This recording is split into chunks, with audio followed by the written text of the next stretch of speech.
Hey, what's up guys? So nandito naman po kami sa Mainit Spring River. So kasama ko yung mga pinsan ko, sila tita.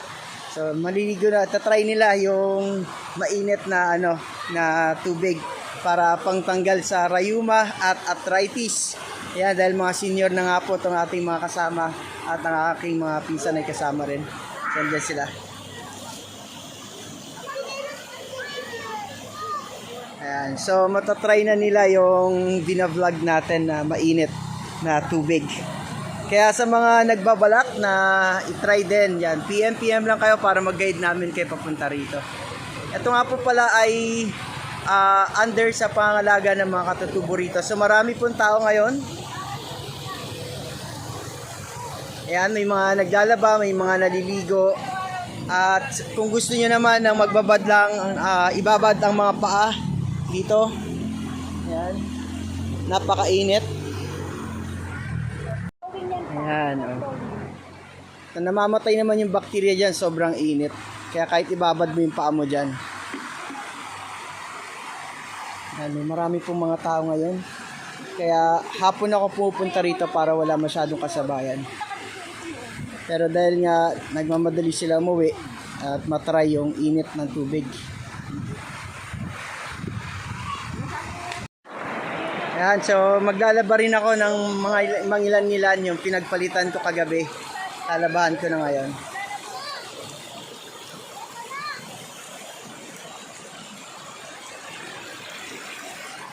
Medyo malakas ang agos ng tubig.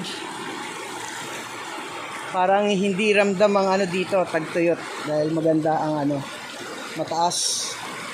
Sagana sa tubig.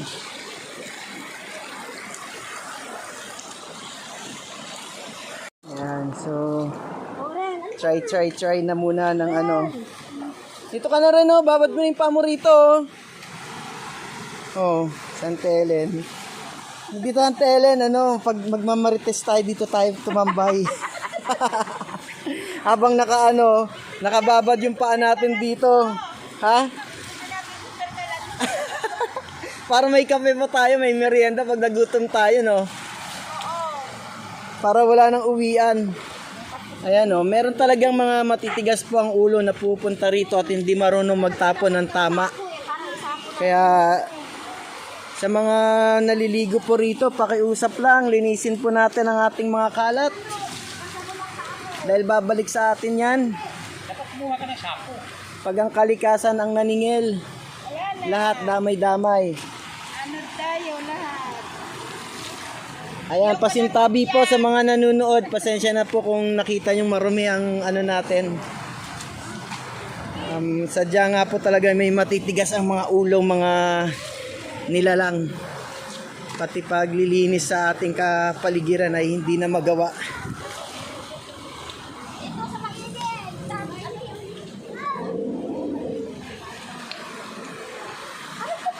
Ang mga katutubo po rito ang nagme-maintain dito sa Mainit River. Ayan, nag-e-enjoy sila ron,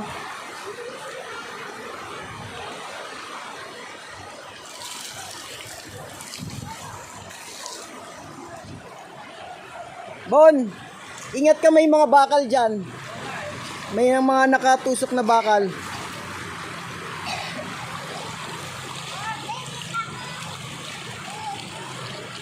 Medyo malalim ng konti.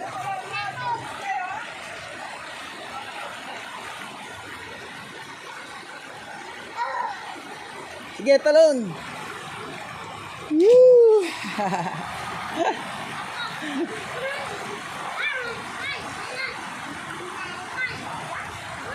Enjoy yung mga bata. Ang babaw ng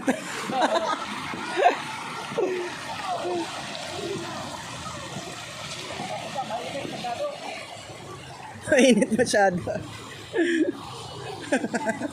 Mainit masyado. Bago lang yan wala yan dati. 1985 wala pa yan Ito talaga original. Oo. Lumipat yung nandun, meron doon dati. Sakto lang yan to pang ligo. Pero dito mainit masyado to. Nakakaluto ng yan, balat. Dito. Pero sa paa, pwede yan. Pwede i-ano? Oo. Nag-ano ko dyan eh. O, tignan mo ah. Kaso lang medyo mainit kasi oh. Grabe. Init. Oo.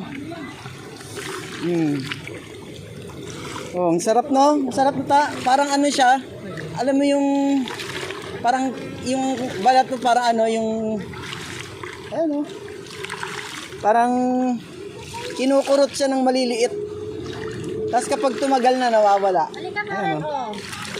Maano lang, pag ano, pero ano, wala na. Namamatay ang ano bakterya dito.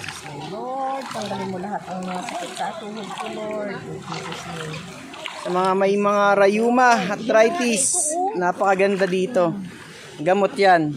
At saka yung may mga tumutubong mga galis-galis or kati-kati sa katawan, maganda rin to kasi sulfur to. Nakaka-dry ng ano, mga sugat-sugat. Gusto ko talaga ito, oh, masakit sa gabi. Yeah, maganda yung ginawa ng mga katutubo rito, dinevelop niya. Kaso lang kulang pa sa management. Hindi na nila ano. Kahit man lang may magbantay dito na ano, tapos kahit na 5 piso or 10 piso, di ba? Pagpasok. Oo. Para maano, ma-maintain to. May magbabantay pag may nagtapon, bawal yun, ganun. Dapat pinalaki nila itong ano, dapat maklaki ito, no? Tapos palakihin nila, no? Ayan, mainit dati ito eh. Kaso lang na nung lumaki yung tubig, hindi na nila na-maintain. Maganda to, oh. Sila mo namumula-mula na yung Ayan, ang healing effect ng ano, ng water. Ayan pa! Aray, awag mo ko dito. Kaya mo lang muna. Nag-enjoy itong mga to. Oh. Pati doon, oh. Parang bata si Bonbon doon, oh. Enjoy yan. Unlimited water, malamig, fresh, galing sa spring, galing sa bundok. At meron pang hot water. Ayan, saan pa kayo? Kaya dito na kayo, dalaw-dalaw din kayo dito pag meron kayong time. Lalo na sa mga may rayuma, may mga arthritis, mahilig sa nature, nature lover. Yeah, pwede kayo dito sa Maglit.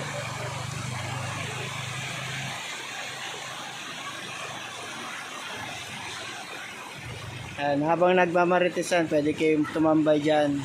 Gumagaling ang inyong mga rayuma, ang inyong mga arthritis. Pag may skin disease kayo, pwede kayo maligo doon kasi pwede siyang pampaligo. Yan, so may mga option kayo. At kung gusto nyo naman ng malamig, dito kayo sa river. Laba muna tayo guys. Ayan, so dapat maging productive ang ating araw habang nakikipagkwentuhan, habang nakipagkamustahan, meron tayong na-accomplish. So habang naliligo sila doon, ako naman naglalaba dito bago maligo kasi saglit lang ang pag-stay nila.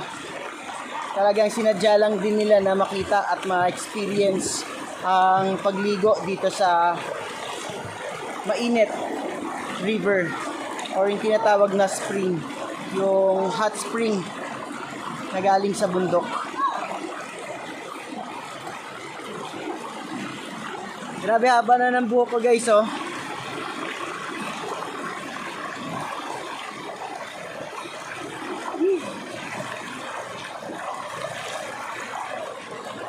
Dito maganda magmaritesan. Habang nagmamarites ka, naglalaba. Diba? Kaysa yung tumambay sa kalsada, umaga pa lang, nagmamarites ka na. At least dito, nakakapaglaba ka pa habang nagmamarites. Kaya yung mga mahilig magmarites dyan, dalhin nyo na ang labahin nyo rito. At dito kayo magmaritesan.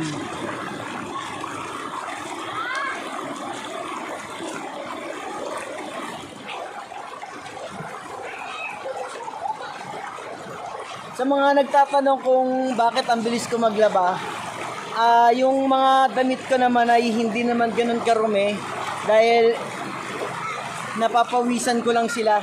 So ang ginagawa ko lang ay tinatanggal ko lang talaga lang yung pawis. At syempre, sa pagkukusot-kusot ko, nawawala rin yung mga dumi-dumi na na dumikit.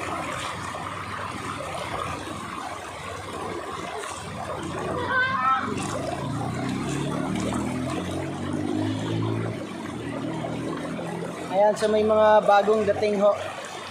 May mga bagong dating na mga maliligo. Nandito po sila, nandito. Pakita natin. Ayan.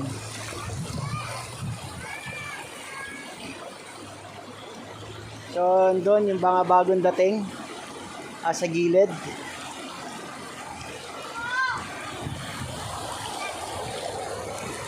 Alright, so back to me. Kaya magkwentuhan tayo rito habang naglalaba. Ayan, ayaw na bumalik. There you go.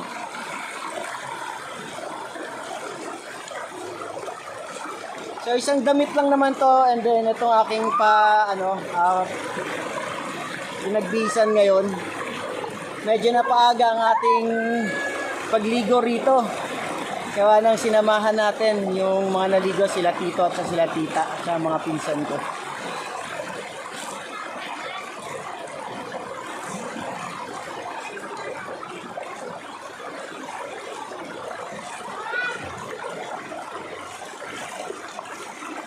O diba, di mo na kailangan ng timba para magbanlaw. Di mo na kailangan mag-igib.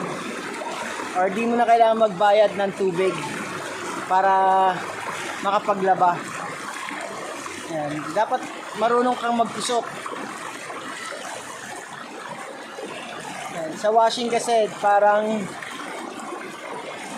kailangan talaga doon, maraming tubig.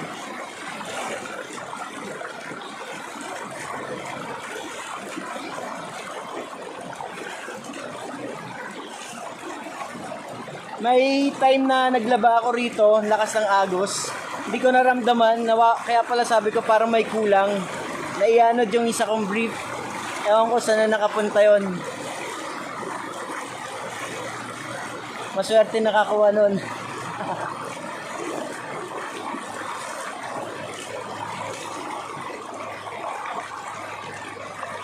Alright, one down.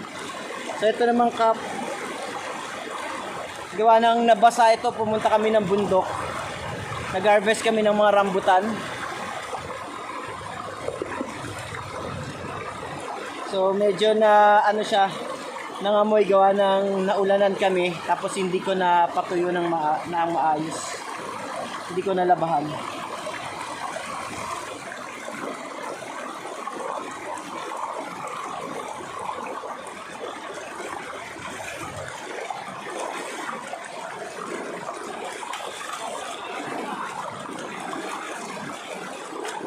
Ganito lang yan, di ba? Ganyan na maglaba, oh. Pasalok-salok lang. Ganyan. Done. Dalawa na.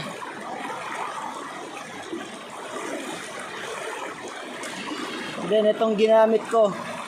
Pinagbihisan ko.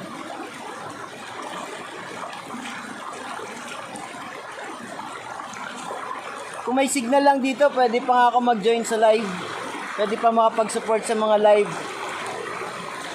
Para makatulong sa mga nagtatapos sa 60k minute views. Ayan, tignan nyo guys yung itim na init.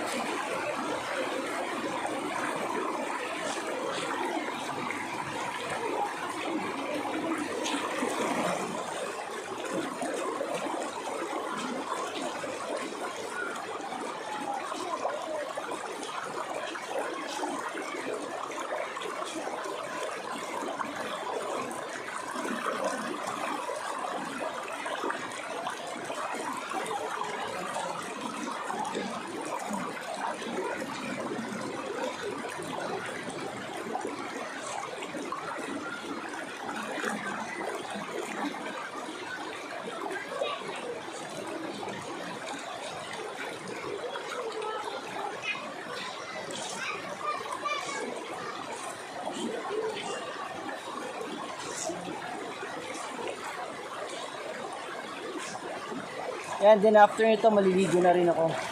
para malabahan ko yung shirt at saka brief.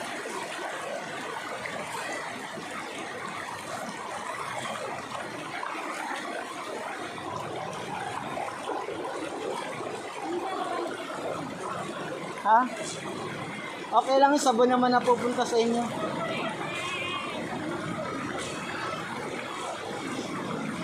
Dito maganda rin, no?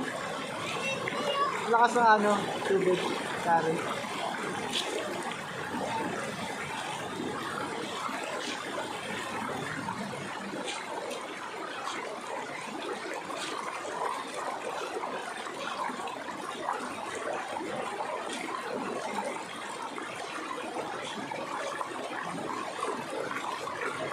May sabon dito pag magsasabon kayo. Shampoo rito, Bon.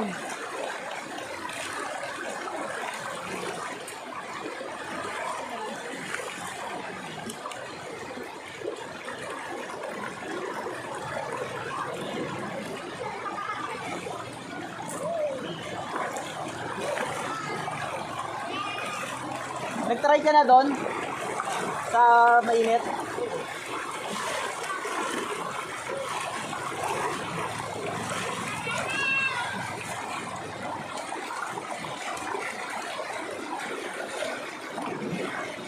Ay, may shampoo dyan. Shampoo lang.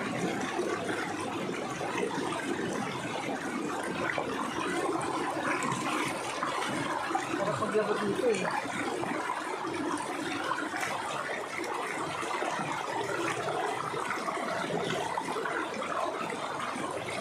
Nabasa. O, diba? Ano naman si Karen? Ayan o. Andun na sila Tito. Tapos na si Tito maligo. Oh, solve na. Tanggal ang sakit ng mga tuhod-tuhod. Ayan, sarap maligo rito. Fresh na fresh ang tubig. Saan ka pa? Oh, di ba? Ayan oh, ang lakas ng algis oh. Yan dito oh. Ayan ang aking mga labahin oh. So napakagandang bato nito guys.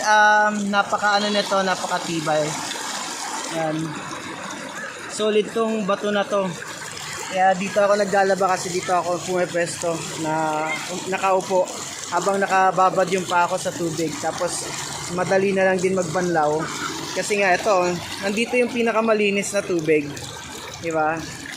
So nakakaya naman yung mga naliligo doon habang naglalaba ako. Ayan o. Oh. Oh, di ba? Pag ako na nakapwesto dito, sorry na lang pag nandun na yung sabon sa kanila. Alright, there you go. Ligo na rin ako. Bye for now.